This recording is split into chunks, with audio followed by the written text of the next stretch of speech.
Hey guys, I'm back.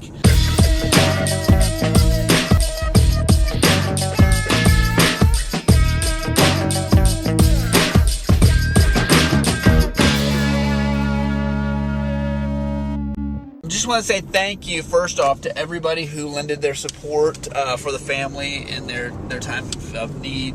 You know, there was so many awesome responses from you guys that I'm just so proud of you. You guys did awesome, so thank you. On the other note, I just want to say, usually an event like this brings a family closer together. Not always. I don't understand some people and how they feel they don't have to lift a finger to do anything, but they can bitch about everything else that everybody else is doing and preparing for the wake. Now on to better news. Hey, did you guys check out the Halloween video I posted? I rushed to get that thing up, so I didn't get the color corrected. I didn't do it 100% the way I wanted to, but it's pretty close. And I wanted to get that up on Halloween. I got it up a little bit late, probably about 20 minutes after Halloween was over. But I wanted to get that up for you guys because I had that idea for a while of a Halloween video that I wanted to do. And I thought that was a cool little idea. Amy and Addison are fine. Nothing happened to them as far as I know. Cool thing that I want to tell you guys about that video is I was the only person in it. The shape character, if you will, that was actually me as well. And I did that through After Effects, just basically roto-beziering out myself as I stepped out on a second shot and then, just comped them together. So if you guys want, I can show you, I can give you a tutorial on how to do that, or there's a million better tutorials on how to do it out there on YouTube, especially on videocopilot.net. They got a ton of them.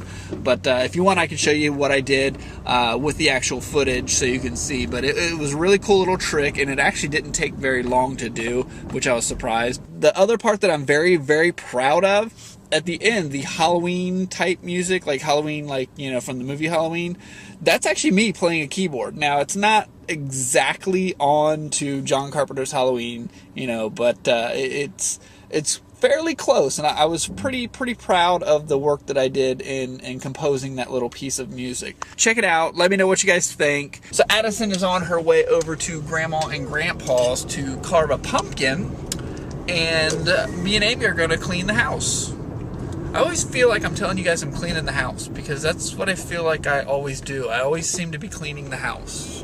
It's never ending. Always cleaning. I need to hire a maid or something. We need a maid, don't we? Maybe we should need to make Addison do some chores. No, not anymore. I don't want to do chores anymore. You've never done chores in your life. How do you know any? Why are you saying anymore? We had that chore thing.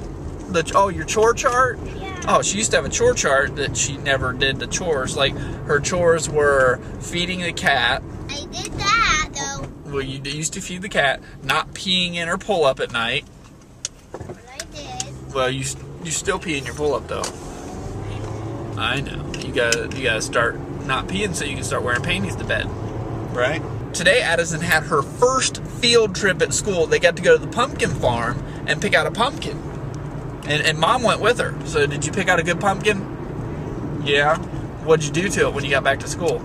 Put stickers on it? You got to decorate it with stickers? That's awesome. So she got her first field trip ever, which is kind of cool. Alright, so my food blog, I'm starting it back up on Monday, and I actually posted something yesterday about, some recalls that are going on. And on Tuesday, one of the recipes that I'm going to show is a bacon-wrapped steak. And I'm not talking about like filet mignon, little small piece of steak. Well, filet mignon's good, the tenderloin is good. I'm talking more big, juicy, man-sized steaks. In the recipe in the article that I post on the blog, it'll be up on Tuesday, like I said, I talk about, a porterhouse wrapped in bacon. Now that is a manly meal.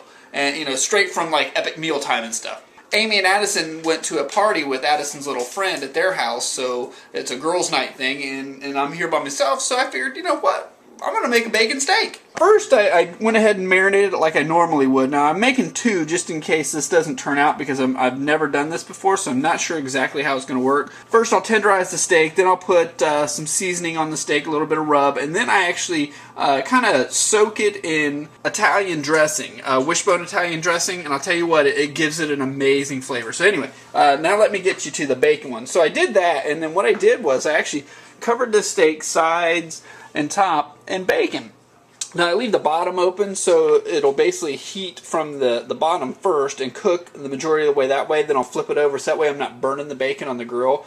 And then to hold the bacon in place, I just used, you know, little toothpicks and stuck it in there. So let me cook this bad boy up and let's see how it ends up. I mean, it should be fine, you know, a bacon steak. I mean, it's filet mignon just done manly style, right? Oh, and I didn't have porterhouses. I just had top loin strip steaks, so that's why these aren't porterhouses. But hey, it's half of a porterhouse. Alright, so here's the finished product. You've got the bacon-covered steak, and you got the regular steak. And I will tell you, as far as the bacon-covered steak, you see some of the bacon got a little bit burnt.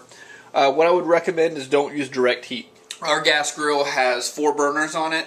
I would recommend next time turning one of them off and then placing that steak over top of it. Mainly because a couple times I went out there and the bacon was actually on fire. Trial and error. That's all it is. It's just trial and error. But it looks good. I'm sure I've got bacon fat juices down into the steak. Which, steak and bacon juice together. Tender morsel. This is going to be good. So let me dig into this. I'm going to let it cool down a little bit. You always want to let a steak cool down to close to room temperature before you eat it. And then that way it allows the flavors to just kind of go throughout the entire thing. It just makes it taste so much better. So let me hook up with this bad boy, and I will hit you in a little bit and tell you how it was. Because I'm sure y'all want to know how my dinner was.